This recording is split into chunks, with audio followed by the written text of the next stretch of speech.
그것이 알고 싶다 피프티 편에 등장한 내부 관계자의 정체가 드러났다.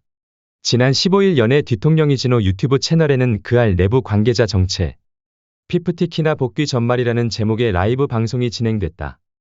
앞서 지난 8월 19일 SBS 그것이 알고 싶다는 빌보드와 걸그룹 누가 날개를 꺾었나 편에서 전속계약 분쟁 중인 신인 걸그룹 피프티와 소속사 어트랙트 간의 갈등을 다뤘다. 당시 방송에는 내부 관계자라고 소개된 이가 등장해 어트랙트 전홍준 대표에 대해 피프티의 큐피드 노래가 잘 되자 나도 한번 돈 좀 벌어보겠다는 걸로 밖에 보이지 않는다며 애들이 데뷔할 때까지 월말 평가에 한 번 온 적 없으면서 왜 피프티의 아빠라고 하고 다니는지 모르겠다고 했다.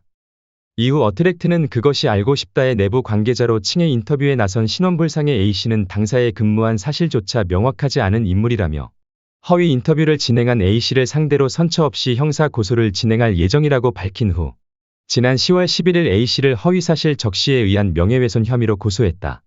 이와 관련해 이진호는 A씨는 어트랙트 직원이 아닌 더 기버스 직원으로 5개월간 일했다. 더 기버스가 면접 보고 더 기버스 사무실에서 일했다며 A씨는 디자이너였다. 더 기버스가 교보문고로부터 100억 원을 투자받은 적이 있다. 이때 투자 제안서 PPT를 만든 사람이 바로 이 사람이다라고 주장했다. 이어 이분이 일을 한 기간은 2021년 10월부터 2022년 3월까지다. 딱 5개월이었다며 피프티는 3년 동안 데뷔 준비를 한 그룹이다. 근데 단 5개월 일한 이 직원이 전홍준 대표가 월말 평가에 단 한 번도 안 왔다고 이야기한 것이라고 지적했다. 그러면서 이 사람은 애초에 더 기버스에서 일을 했기 때문에 어트랙트에 와서 월말 평가를 볼 수 있는 위치가 아니었다. 실제로 멤버들의 월말 평가 때 이 분을 봤다는 사람이 한 명도 없다고 강조했다. 그 아래서 A씨의 근로계약서와 명함을 확인했다는 부분에 대해서는 어트랙트 입장에서는 팔짝 뛸 노릇이다.